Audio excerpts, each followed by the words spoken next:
こんにちは。神田絵画教室です。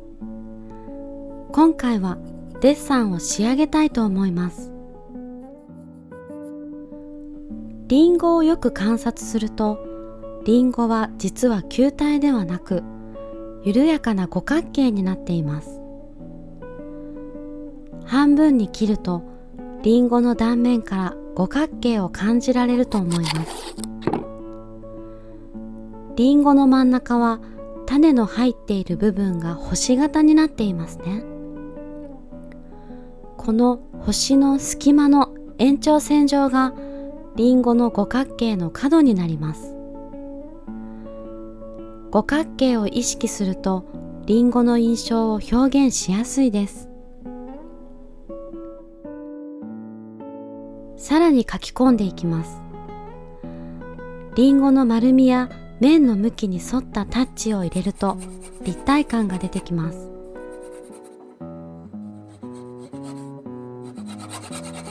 鉛筆を立てて細部を書き込みます。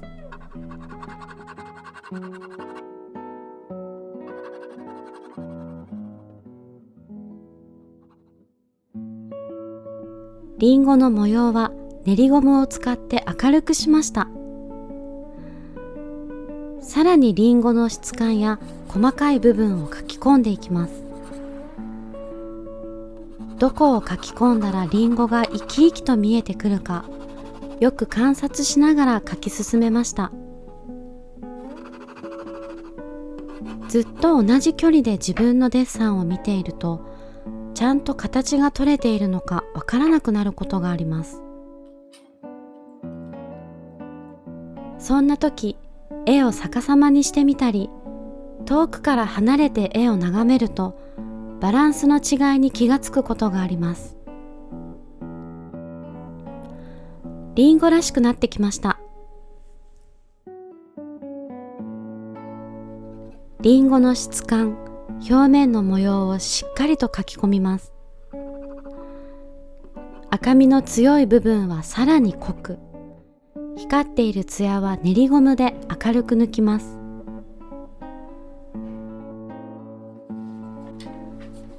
細かくこするとき、綿棒を使ってみました。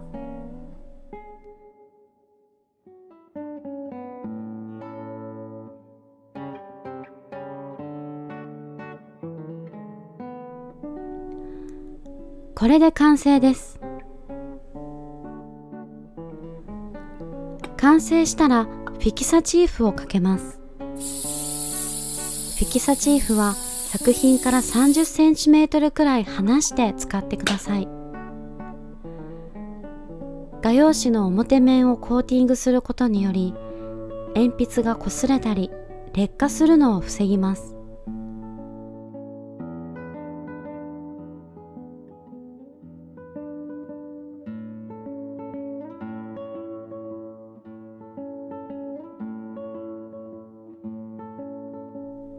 参考になりましたか？皆さんの制作のお役に立てれば嬉しいです。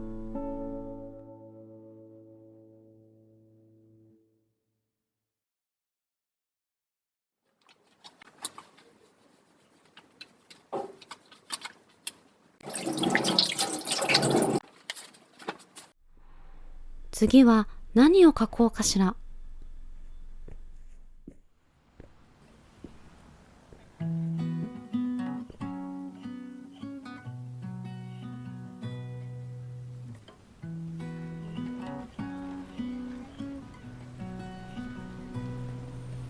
澄んだ空の日のいつもの散歩道、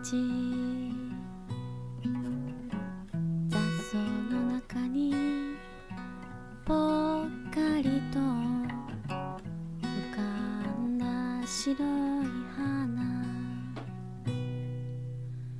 君を押し最後までご覧いただきありがとうございました。ぜひ皆さんのデッサンも見せてくださいね。次回は油絵を描いて動画にしたいと思います。またお会いしましょう。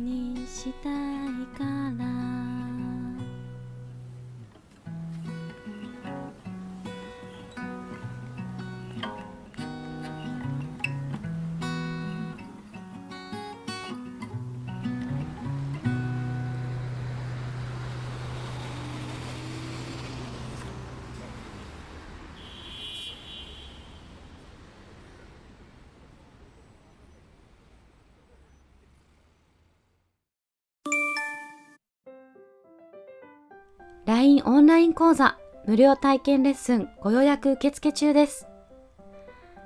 画像にメッセージを添えて送るだけで簡単にご利用いただけます。詳しくは概要欄をご覧ください。